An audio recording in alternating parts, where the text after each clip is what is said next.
Good morning. My appearances up here are few and far between nowadays, but it's nice to be here today, and I want to share a story that I wouldn't be sharing if I hadn't been sitting at the right table at a combined lunch here 2 or 3 or 4 months ago. I've occasionally said hello to Desmond, but I hadn't said much more than that in that time, or over the time I've known him. But I was sitting at that table where they were on the far side of the hall, and found out that his grandpa is a fellow called Katerangaso. I don't know if you've ever heard of him.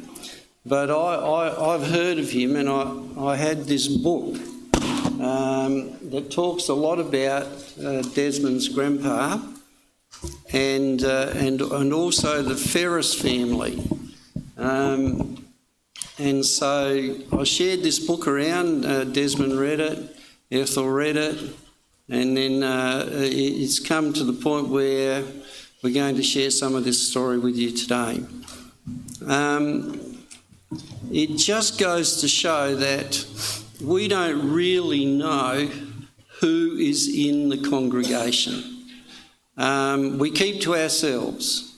We're too scared to step out sometimes and include others in our little group or whatever. We don't know what to say. But you know, all you have to do is cross the room and say hello. And if you've got nothing to say, just tell them your story, how God has been good to you, and ask back, how has God looked after you in your lifetime? And it's amazing how things can come out. I only say this as an introduction at the start because I have been enriched from that conversation that day that I had with Desmond and Lynn, and as I've worked on sharing some of their story today with you, or their forebears' stories, and it includes the Ferris family, of course, who were missionaries in the Solomon Islands, and I hope in some ways that you'll be a little bit enriched by this as well. You know, the Apostle Paul says that we should be careful that we don't deceive ourselves into thinking that we are better than what we are. We can kid ourselves that we're not a bad person, don't hurt anybody, treat my neighbours well, all this sort of stuff. But the Bible tells a fairly bleak picture of what we're like without God. According to 1 Corinthians chapter 2, verse 14, the things of God, which are not just the things that he has in store for us in the hereafter, but the things of God in the here and now, what he's done for us in Jesus Christ and everything else. The Bible says it's foolishness to the natural man and cannot be understood or appreciated by us humans without the help of the Holy Spirit. In Romans 7, the Apostle Paul says that the carnal heart is at enmity with God. In other words, it is the enemy of God. And similarly, in Jeremiah 17, verse 9, it says, the human heart is deceitful above all things and desperately wicked, and no one can know or understand it, let alone the person who's got that heart beating within them. And elsewhere, the Bible declares that nobody but God is good. If that's the case, if all those things I've just said are the case, then goodness is not innate. It is learned. It's a learned response. But how will anyone know about it unless somebody goes out of their way to tell them? This is the gist of Paul's message in Romans 10, 13 to 17, where he asks, How can anyone call on the name of the Lord and be saved if they haven't even heard about him? And how will they hear about him unless someone tells them? And how will anyone go and tell him without being sent? That is why the scriptures say, how beautiful are the feet of messengers who bring good news.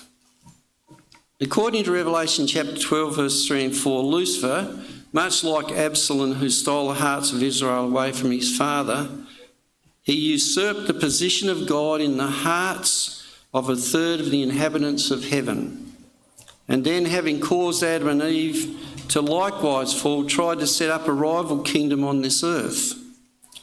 However, his plans were thwarted at the cross. And since he no longer has access to the person of Christ, he has vented his rage on those who are made in the image of God. That's you and me. Especially those who believe that he is who he claims to be, a good God who has our best interests at heart. But we ask the question again, how will people know this if we who have this knowledge don't tell them? We get an inkling of just how depraved the human heart is and how vile Satan is we get an inkling of it in the devil-worshipping rituals and satanic cruelty manifested by the headhunters of the South Pacific Islands. In their various tribes, things were pretty rough back there before the introduction of Christianity. Norman Ferris, the brother of David's grandpa, and David's grandpa is his mum's dad. These Ferrises, let me just bring it up here. I'm not used to using this thing.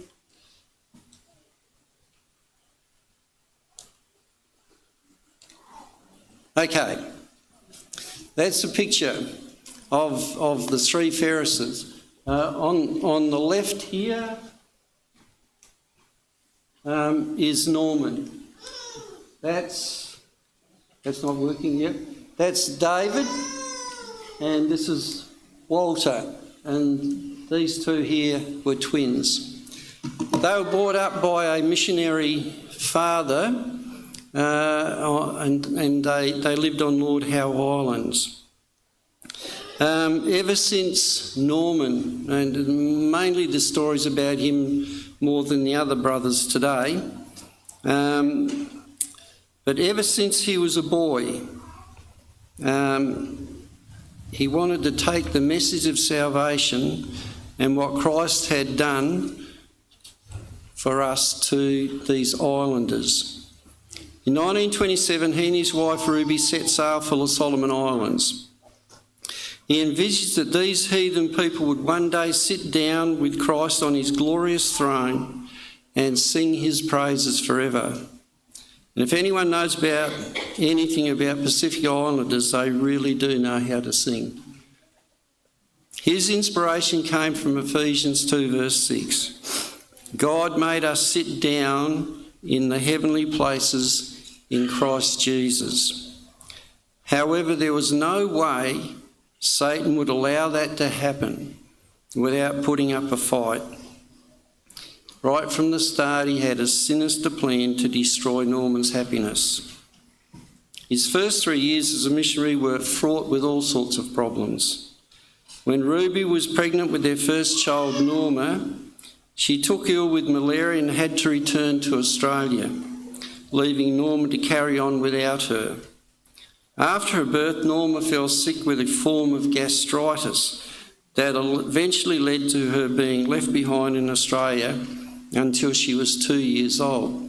It's pretty tough on its own, isn't it? Having to leave your little baby girl with relatives and that, and then go back to the islands. So Ruby did eventually return to the islands to support Norman in his work. This separation was not easy to take. In 1930, they took furlough in Australia with another baby in their arms, a little boy they named Ray.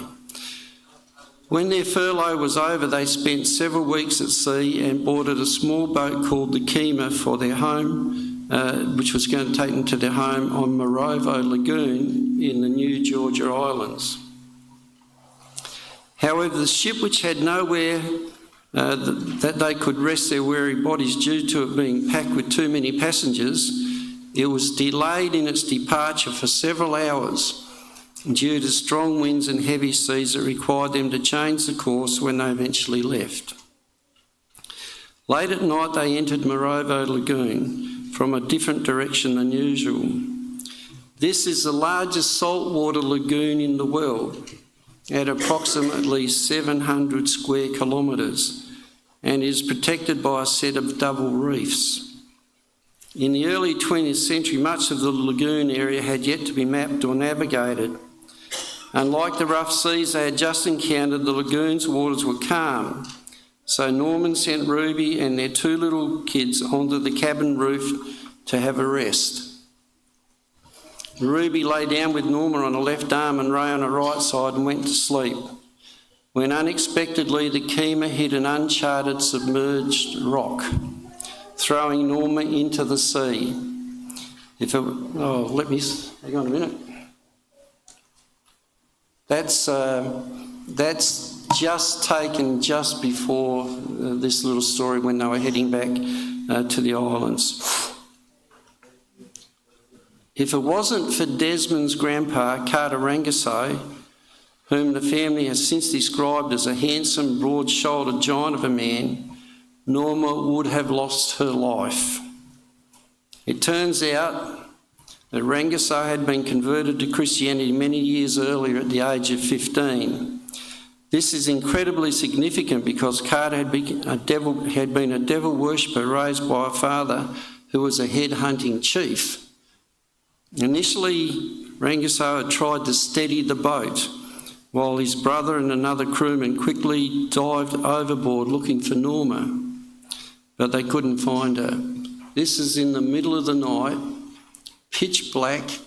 They did have a spotlight moving across the water, but you think of it, they hit a submerged rock and were stuck on that rock, and they still dived into the water not knowing what they were diving into. So they couldn't find her. So Rangaso dived deep into the lagoon looking for her among the treacherous coral, but he couldn't find her either. On his third attempt, his hand touched this soft, warm body, and then placing her on his shoulders, he pushed off the coral and surfaced, handing her to her dad, who turned her upside down and shook the water out of her. And then she began to cry. Ruby has always thanked God and Rangaso for saving Norma's life, but the problems weren't yet over. Not long after this, the boat lurched and threw Ruby, Norma and Norman into the sea with a host of other passengers, all of whom were rescued safely. Ruby thought about Rangaso and what an absolute blessing he was to the cause of God. He had grown up in darkness and fear, and now he was a transformed leader whose life shone brighter than the rising sun for God. She too envisaged him one day sitting on a special throne, reigning with God. The Ferrises had a medical missionary approach to ministry, and after a long time of resistance from the villagers and the resident ministers of other faiths, their efforts eventually paid off. But not without much effort, anguish and disappointment. In every village, Norman Ferris would set up a makeshift clinic comprised of a box and his medical bag. But it wasn't only that aspect that impressed the people, it was the songs about Jesus that had the greatest impact in their lives. They'd never heard anything like it in their lives, and God used some of the converts to open up other avenues for the gospel to be heard. But this was not without great cost to themselves. Carter Rangaso became a close and beloved friend of the Ferris family. That's a picture of him in his younger days with some of the equipment from his tribe. And that's him there with Norman. He was held in such high esteem everywhere that in 1936, roughly 6 years later, he and Norman were, after this incident with the water, he and Norman were invited to attend the General Conference session in San Francisco as delegates. He was probably the first Solomon Islander to set foot in North America. While there, they were meant to visit many camp meetings throughout the United States and tell a story of what God was doing in the Solomon Islands. Rangiso was to speak and Norman was to interpret for him. However, Norman became ill with typhoid fever and nearly lost his life because of it. With his prayers and encouragement, that is, with Norman's prayers and encouragement, Rangiso, who could not speak English very well, went ahead with the speaking appointments and thrilled audiences all over the United States with the stories of God leading in the Solomon Islands. In the end, it turned out to be a great blessing, for it enabled Rangiso to develop his English skills, which he later used to translate the Bible into his own language. It's not bad, is it? You know, setbacks sometimes look as though our plans are going to be thwarted, but God uses those setbacks to bring out greater blessings. And so he was able to translate the Bible into his own language. Things were difficult too, not long after that, because then came the Second World War. Eventually, the missionaries, their wives and children, had to leave the Solomon Islands and return to Australia. When they left, the SDA Mission Committee chose Carter Rangiso to be responsible for all of the church's interests in the Solomon Islands. In his haste to leave, Norman mistakenly picked up a box of charts he'd made of the safe routes through the dangerous reefs and atolls around Guadalcanal. The Navy heard about these maps and the custom officials confiscated them when Norman arrived in Australia. He was sent to Adelaide as the South Australian youth leader.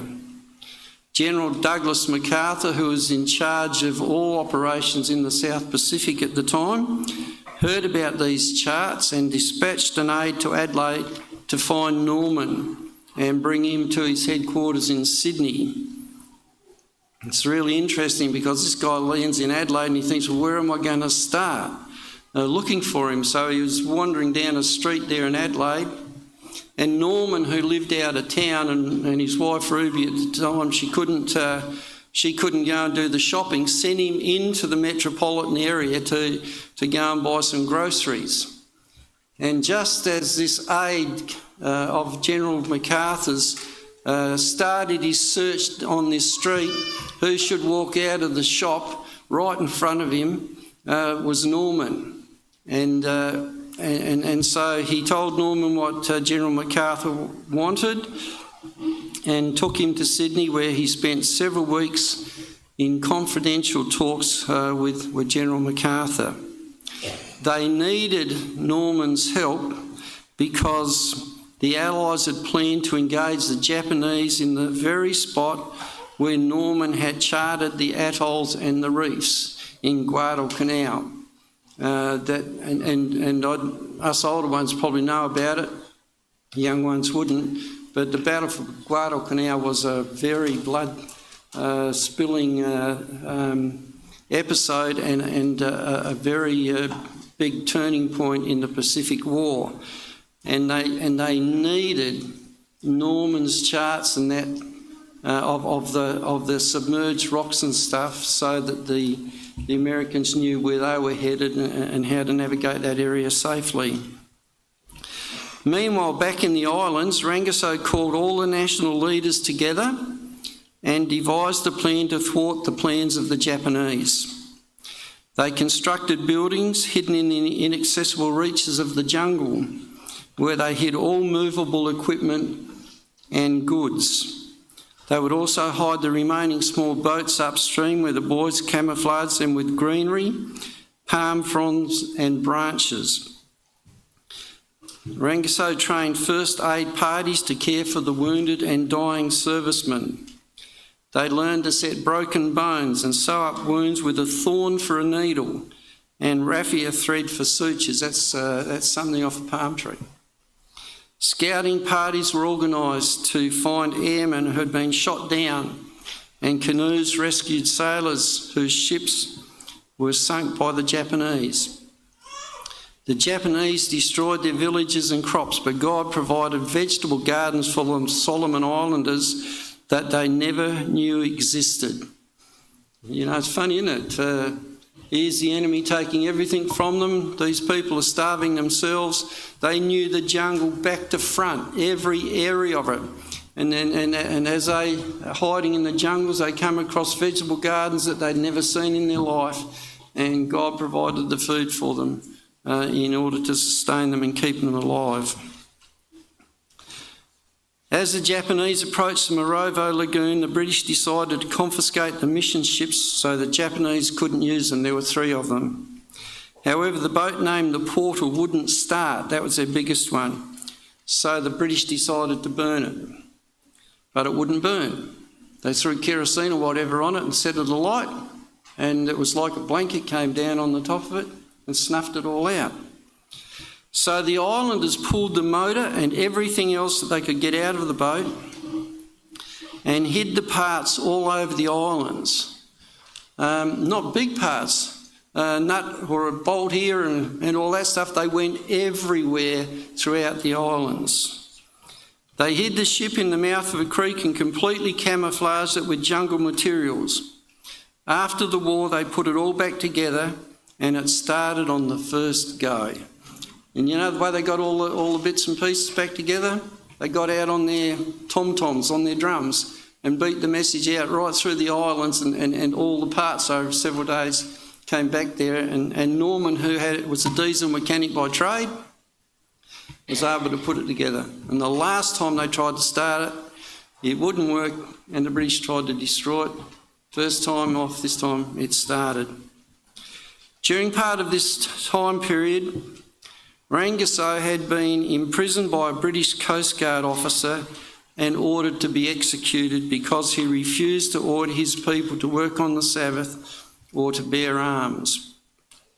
And they were supposed to be the allies, you know, they were supposed to be your friends. He was treated as a traitor and imprisoned, where he was beaten repeatedly. And in insane rage, the officer commanded a soldier to shoot him, but the gun would not fire. He pulled the trigger, but it wouldn't go off. Then he beat Rangiso with the handle of his gun until he passed out. While this was happening, the Christians of Morovo were praying for him and his friend. His friend's name was Londi, praying that they might be released.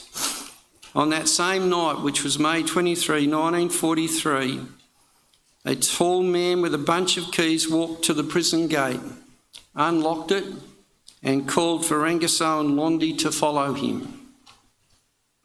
He locked the gate after they exited, took both of them by the arm and led them down the path to the beach, where a hidden canoe was waiting. They turned to thank their deliverer, but he was gone. There was no sign of him anywhere. After that, Rangiso organised watchmen every 5 miles along the coast to look for downed airmen and Allied warships, whom they located and fed, tending and tended to their wounds. On one occasion, using canoes, they rescued 187 Australian and New Zealand sailors from a torpedoed warship. They cared for them until they were rescued by another warship several days later. However, some faithful believers paid the ultimate price for their beliefs. Beaten senseless by their captors, they finally succumbed to their injuries. Other miraculous stories told of God's deliverance and protection include these 3. The Japanese, I think I've got a picture up here somewhere.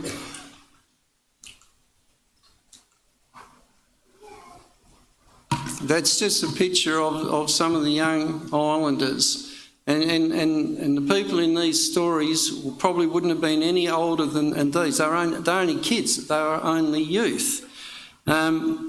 the Japanese got hold of one of these kids, and at gunpoint they forced him to lead them safely through the treacherous jungle.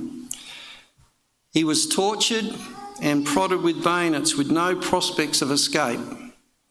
At night they would bind him hand and foot and make him lie down in the middle of them so he couldn't escape. He came to the point where he felt he could take it no longer when Psalm 91 verse 15 came to his mind. He shall call upon me and I will answer him. I will be with him in trouble. I will deliver him and honour him. That night he was awakened by a severe thunderstorm. Lightning flashed and crackled and rain bucketed down. The air smelled of sulphur, a sure sign of volcanic activity in the islands. The Japanese soldiers were terrified and they panicked. In their confusion, they screamed and fought against each other with their bayonets and rifles. And in the mayhem, the young islander, realising his wrists and ankles were free, escaped without them knowing it. He got all the way back to his own people who'd been praying at that very time for his release. The Allies also used the islanders as guides. On one occasion, a group of Americans were being pursued by a group of approximately 25 Japanese soldiers. The guides led them through the jungle, but around 3 hours short of their destination, the boys refused to go any further because the sun was setting and the Sabbath was coming on. That'd annoy the life out of you if you're wanting to get to what you consider to be safety. But these kids just stopped, and the Americans said, "What do you think you're doing?" They said, "Master, it's letting him go down and all this sort of stuff." And they begged, and they said, "We're only 3 hours away. Come on, let's go further." But the kids would not budge because Katarangaso and those under him had taught them well to be obedient to God and to do the right thing. The Americans were extremely unhappy. So they stayed there in that same spot. You can imagine it, can't you? A troop of American soldiers who want to get on with the business of warfare. Those kids kept them there for 24 hours. They wouldn't budge for that whole time. They stayed there until sunset the next day. When they reached their destination, the soldiers were told that had they not stopped, they would have been killed by a Japanese ambush further along the trail. With deep gratitude, the captain declared, "This is more than chance. God honoured the faithfulness of these boys who honoured his commandments." Pretty good, isn't it? A downed American pilot parachuted into a village that he feared was full of headhunters. He could see it below him and he thought, "Oh no, I could be in a bit of trouble here." However, he came down into a Seventh-day Adventist village that provided for and protected him to his relief and surprise. When he was rescued several days later by his own side, he exclaimed, "These guys live like super Christians, and I believe their master pilot guided me to this village. You should hear them sing in their church every morning and every evening. I have never been treated so well, all because they obey their guide and a guy named Katarangaso. He and God must be running this show." What a wonderful testimony. And that's where I finish with the story. Because it's a fitting place to stop. Here was the young son of a head-hunting village chief who became converted at the age of 15 and had a giant intellect and had every other thing that was needed to be a witness for God in his own community and to share that witness around the world and to make a difference, not only in the lives of his own people, but in the lives of other people that he touched during the war and the such like. You know, we have to admit that the story of Norman Ferris, who gave up heaps, and sorry, I don't know your first name. Yeah, Glenn was telling me at the start, not just Norman, all of the Ferrises worked out in the Solomons, but she lost a sister out there in the islands. You know, things were not easy. These people gave up everything to share the good news of salvation with others who would never have ever got to hear it unless these people had taken it and shared it with them. And then in turn, people like Carter Rengaso did the same thing and passed it on. You know, it was hard going there in the early days, in the late 20s and the 30s. Christianity had entered the area, but the Ferrises went into areas that had not even been touched. There are other stories, remarkable stories, how God protected them and turned things around to their own benefit. I think it was in 2006. There's probably a whole lot more now. From those early beginnings where very few people accepted the truth as we understand it, there were 5,000 Solomon Islanders in 2006. There'd been a great transformation from the days of heathenism and headhunting and devil worship and all the cruelty that went along with that as Satan vented his rage on humanity who didn't know God, and also tried to vent it on those who did. So we have to admit that the story of Norman Ferris, Carter Rengaso and the people of the Solomon Islands stands as a powerful testimony to the transformative and redemptive power of the gospel. It reminds us that faith is not meant to be hidden, but shared even in the face of danger, persecution and hardship. Carter Rengaso's life, marked by courage, sacrifice and unwavering commitment to God, exemplifies what it means to be a light in the darkness. His faithfulness helped turn a land once steeped in fear and violence into a beacon of hope and healing. Just as Paul said, "How will they hear unless someone tells them?"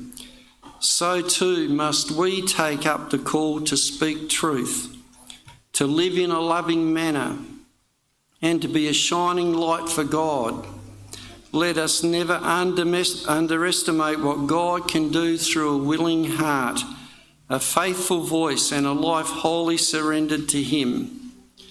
May you and me, like Carter Rengaso and Norman Ferris, be found faithful to that trust.